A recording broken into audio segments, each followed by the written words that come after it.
y a des maisons en France qui se vendent tout au moins cher qu'un camping-car et ce n'est pas une formule. Un camping-car neuf, aujourd'hui, se négocie entre 60 000 et 122 000 euros. Même d'occasion, un modèle récent réclame entre 24 000 et 50 000. Pendant ce temps, dans le registre public des ventes immobilières, des maisons entières parlent pour 16 000 euros, terrain compris. Vous allez me dire que c'est une erreur de saisie, une ruine sans toit, un hangar mal classé. Sauf que non, ces ventes sont enregistrées à l'euro près dans la base des valeurs foncières, celle que l'État publie et que personne ne consulte. Chaque transaction porte un numéro de mutation, une date, une surface bâtie, une surface de terrain. Ce ne sont pas des annonces qui traînent sur un portail depuis 3 ans, ce sont des actes signés chez le notaire entre 2024 et 2025 dans cette commune rurale bien réelle. Ce qu'on ne vous montre pas, c'est ce qu'il y a autour de ces maisons, parce que le prix, aussi bas soit-il, n'est que la moitié du choc. L'autre moitié, c'est le terrain. Cette commune, du plus cher au moins cher, celle qui ferme le compte à rebours, a vu partir 3 habitants sur 4 depuis son sommet, et ce qu'elle a vendu pour le prix d'un camping-car d'occasion vous restera en tête bien après. On commence par le haut. Aveyron, à une vingtaine de kilomètres de Villefranche de Rouergue, 30 000 euros, c'est le prix le plus élevé du compte à rebours. Et pourtant, regardez ce qu'il achète. Le 10 avril 2024, un acte notarié enregistre la vente d'une maison de 154 mètres carrés avec, autour, presque 7 hectares.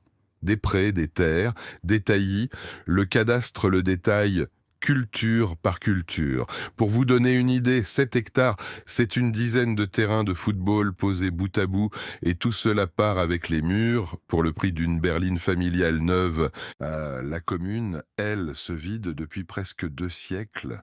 En 1831, le recensement compte 2000 habitants. En 2023, il en reste 456. 77% de cette population ne revient plus et le mouvement continue discrètement, recensement après recensement. Ce ne sont pas des chiffres de guerre, c'est un départ lent, une ferme après l'autre, un enfant qui ne reprend pas l'exploitation. Et si je vous disais que le plus cher des 7 est aussi celui qui vous laisse le plus de terre sous les pieds, le problème, il faut le dire tout de suite, c'est que le registre des ventes ne raconte pas tout. Il donne le prix, la surface, la date. Il ne dit rien de l'état du bâtiment, ni des travaux, ni de la toiture.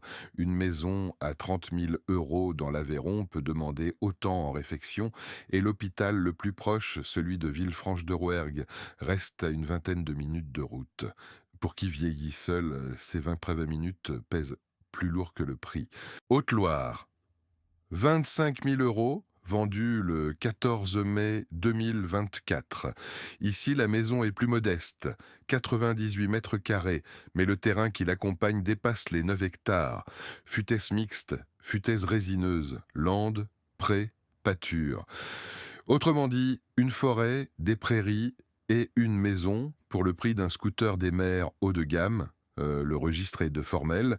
L'acte porte le numéro de mutation. Le département est le 43. Grèce compte 182 habitants. Son sommet remonte à 1886 avec 874 personnes. La commune perd donc près de 4 habitants sur 5 et elle continue de les perdre. Vous connaissez la Haute-Loire pour ses volcans et ses lentilles. Vous ne connaissez pas cette France-là, celle où la forêt reprend les parcelles plus vite que les héritiers ne les vendent. Et c'est là que le rêve se fissure. L'hôpital du Puy-en-Velay se trouve à plus de 50 km, soit une bonne heure de route de montagne. 1 heure quand il faut y aller en urgence, ce n'est pas une distance, c'est une décision. 9 hectares de forêt ne vous soignent pas. Le prochain acte enregistre 16 hectares de terrain. 16, pas 7, pas 9, et la commune qui l'abrite ne garde plus qu'un habitant sur 8 par rapport à son sommet. C'est la chute la plus violente de tout le parcours, et personne dans la région n'en fait un drame.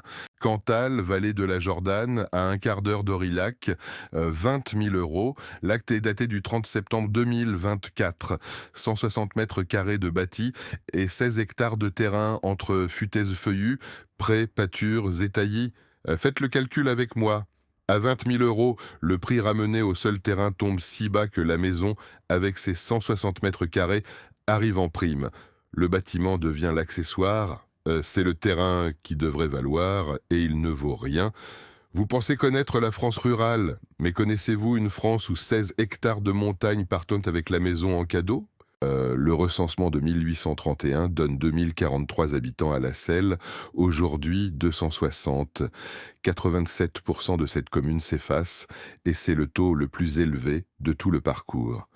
Pour un habitant qui reste, 7 sont partis vers Aurillac, vers Clermont, vers Paris. Les maisons, elles, restent debout.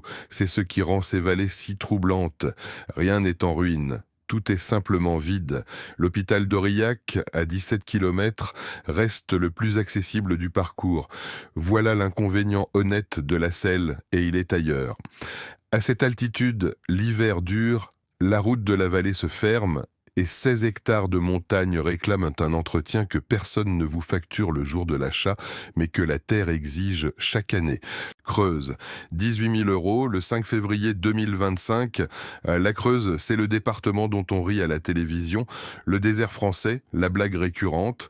74 mètres carrés de maison, presque 3 hectares de terrain, landes et terres au cadastre. 18 000 €. Vous ne payez pas une maison à ce tarif. Vous payez le droit d'entrer dans une commune que le pays a décidé d'oublier.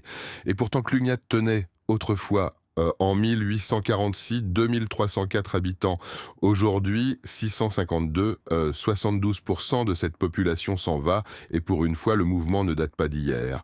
Il commence sous Napoléon III, avec les maçons de la Creuse, qui montent bâtir Paris et qui, une génération plus tard, ne redescendent plus. Les immeubles haussmanniens que vous admirez, ce sont leurs mains.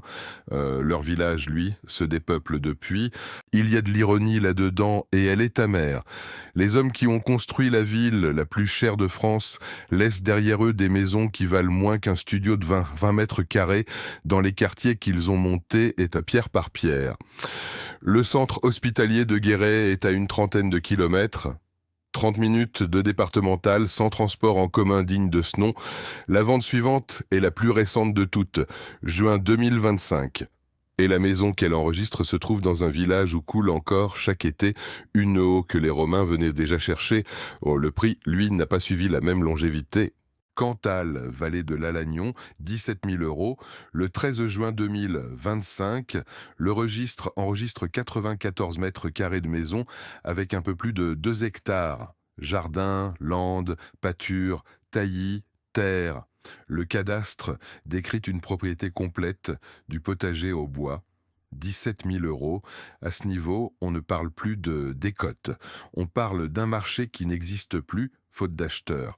Molonpise garde 270 habitants. En 1821, ils étaient moins de 1113.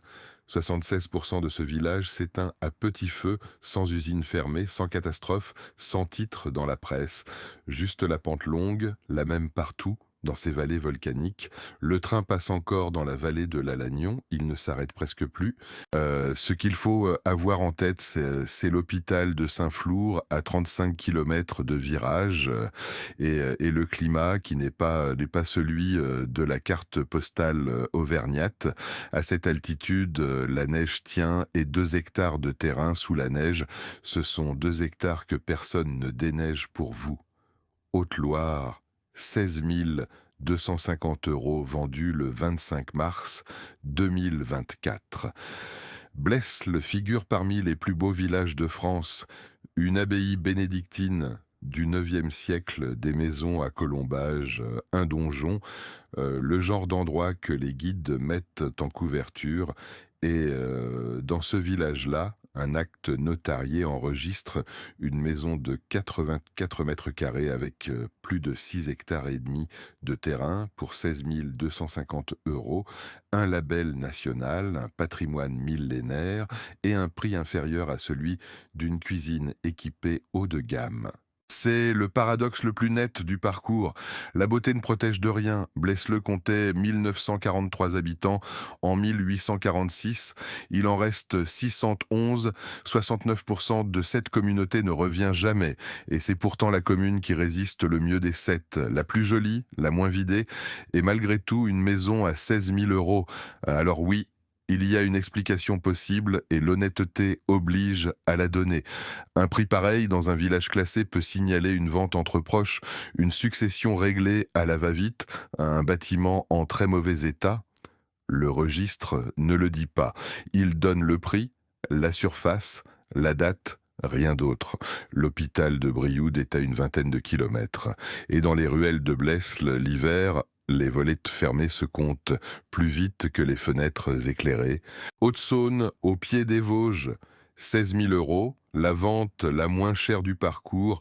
Le 8 novembre 2024, une maison de 156 mètres carrés change de main.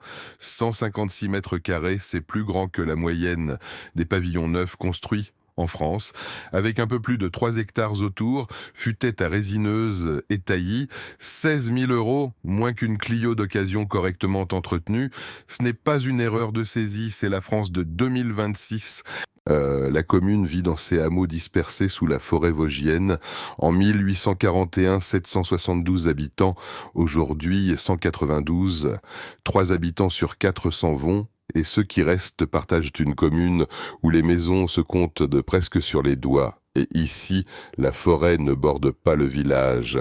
Elle l'entoure, elle l'avale doucement, et la scierie qui faisait vivre ces vallées s'éteint sans que personne ne sonne le glas. L'hôpital de Remiremont est à 24 kilomètres de l'autre côté d'un col. En janvier, ce col se prend au sérieux. Voilà ce que vous achetez pour 16 000 euros. Pas une bonne affaire, pas une arnaque, un pari. Vous pariez que vous supporterez le silence, l'hiver, la distance, et que la maison de 156 mètres carrés que personne ne voulait vaut la peine des travaux qui vous attendent. Et c'est peut-être ça, l'image qui reste, une maison de 156 mètres carrés, debout, sous les résineux, avec ses volets clos et ses 3 hectares qui montent vers le col. Elle a trouvé preneur pour le prix d'une voiture d'occasion. Elle attendait depuis longtemps. Un pays où le mètre carré parisien fait la une chaque semaine et des vallées entières où la pierre, la terre et la forêt s'échangent contre le prix d'un véhicule de loisir. Ce sont les deux extrémités du même marché et une seule des deux intéresse les caméras. La question n'est donc pas de savoir si ces prix sont réels, puisqu'ils sont notariés. La question est de savoir combien de temps ils vont le rester, maintenant que vous les avez vus. Alors dites-moi en commentaire, laquelle de ces 7 communes iriez-vous voir en premier, un dimanche de novembre, quand il pleut et qu'il n'y a personne? Et si vous voulez que je continue à ouvrir les registres que l'État publie sans que personne ne les lise, abonnez-vous, parce qu'il y a d'autres départements qui attendent.